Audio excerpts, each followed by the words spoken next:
Mr. America, are you Hulk Hogan? No.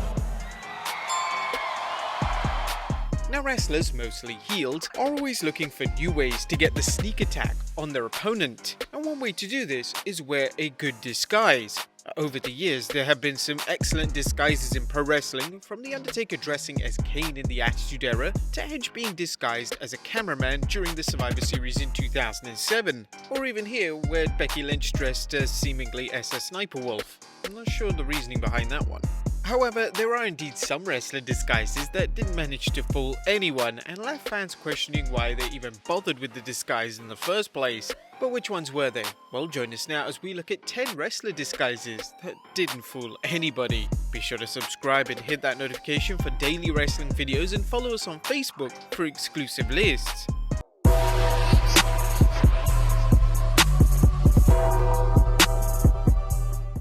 Number 1. Pancake Patterson. There's not a better way to debut a new character than during a segment with John Cena. In 2013, during the build to WrestleMania 29, Cena was interrupted by the debuting Pancake Patterson alongside Darren Young. Pancake Patterson was actually portrayed by Titus O'Neil, and he would act as the nephew of Titus and declared that he was called Pancake as he flattened fools. The problem was that the disguise was terrible and didn't fool anyone. Every fan knew that it was actually Titus in a wig and glasses. The promo and the disguise fell completely flat, it made no sense, and to do this a few weeks before WrestleMania was an extremely strange time to debut a new character. The gimmick lasted 1 week before Pancake was dropped, and Titus would revert back to his original gimmick as part of the Primetime Players, and the disguise would never be mentioned on television again. Number 2. Sting. A wrestling legend, Sting is notable for wearing a terrible disguise, not just once, but twice. The first time came during the iconic Sting vs NWO feud in the mid-90s, as during a segment on WCW Nitro, Sting managed to trick the NWO into thinking he was a fake Sting by simply wearing a Sting mask over his Sting face paint. Yeah.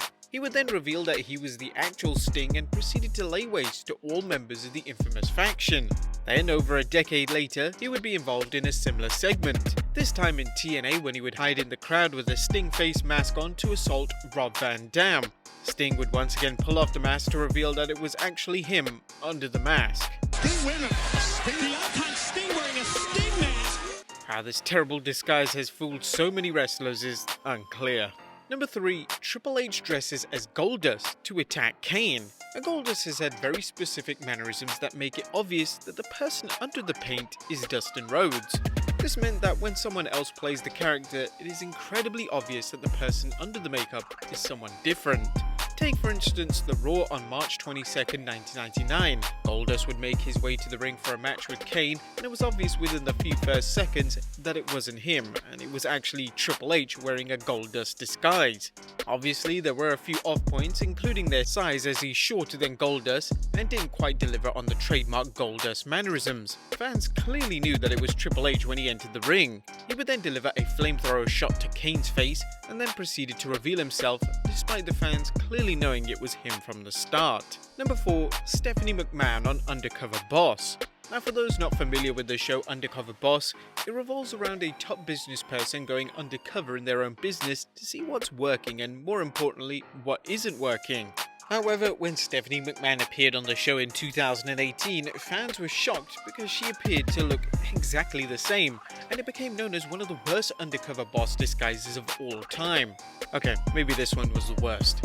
Stephanie's disguise was a woman by the name of Samantha Miles, a top journalist wanting to learn about wrestling for her blog I Don't Get It. Stephanie changed up her voice using a fake southern accent and managed to keep her identity hidden from the people she met on the show. And I think you are going to make a huge difference. Despite looking exactly the same, just with a blonde wig on. Number 5. Rikishi at Unforgiven 2002. Unforgiven 2002 featured an interpromotional match between 3 Minute Warning and Billy and Chuck. The added stipulation was that if 3 Minute Warning won, Stephanie McMahon would have to take part in some HLA. Yeah, Google that. Whereas if Billy and Chuck won, Eric Bischoff must kiss Stephanie McMahon's backside. The heel duo of 3-Minute Warning won, and Bischoff introduced a woman called Hildegard, who Stephanie would have to make out with. The problem was that this was clearly Rikishi in a poor disguise, and it was obvious as the crowd even audibly groaned from what they were watching. Hildegard would hit a super kick on Bischoff and followed it up with a trademark stink face, and then revealed him to be Rikishi, to the shock of absolutely nobody in attendance. Number 6. Austin disguises himself as a cameraman. The hottest feud of the Attitude Era was the legendary feud between Stone Cold Steve Austin and Vince McMahon. And one of the more infamous segments occurred on Sunday Night Heat, which took place prior to the Breakdown pay-per-view in '98. McMahon would be cutting a promo inside a steel cage when he began to interact with the cameraman. However, this cameraman was clearly Stone Cold in disguise, and fans in attendance knew it. The only person who obviously didn't realize it was Vince McMahon himself. The cameraman then revealed himself to be Austin, and Austin began a full assault on McMahon. It's Austin! McMahon's in the cage with Austin! McMahon! Austin! Kane and The Undertaker then began to ascend the cage to help out the villainous McMahon, but it was too late as Austin escaped before they could come to McMahon's aid. Number 7. Mickie James's WWE return in 2016/17.